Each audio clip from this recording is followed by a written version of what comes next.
tinatayang mahigit 1.6 milyong pisong halaga ng hininalang shabu ang nasabat ng operatiba ng Navotas City Police Station sa kinasang anti-illegal drugs operation na nagresulta rin sa pagkakaresto ng isang babaeng suspect. Patrolwoman Glazel Ann Esperanza sa report.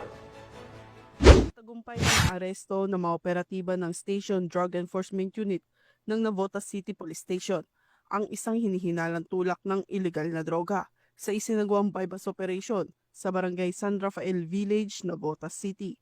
Kinilala ang suspect na si alias Rose, 47 anyos. Sa operasyon, nasamsam mula sa kanya ang 73.65 grams ng hinihinalang shabu na may standard drug price na 500,820 pesos, 302 na peraso ng ecstasy tablets na may standard drug price na 513,400 pesos at 70 peraso ng vape cartridge na naglalaman ng hinihinalang marijuana oil na nagkakahalaga naman ng 630,000 pesos. Ang kabuang halaga ng mga nasamsam na illegal na droga ay aabot sa 1,644,220 pesos.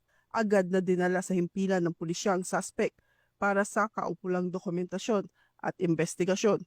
Naharap sa kasong paglabag sa Section 5 at Section 11 ng Article 2 ng Republic Act 9165 o mas kilala bilang Comprehensive Dangerous Drugs Act of 2002.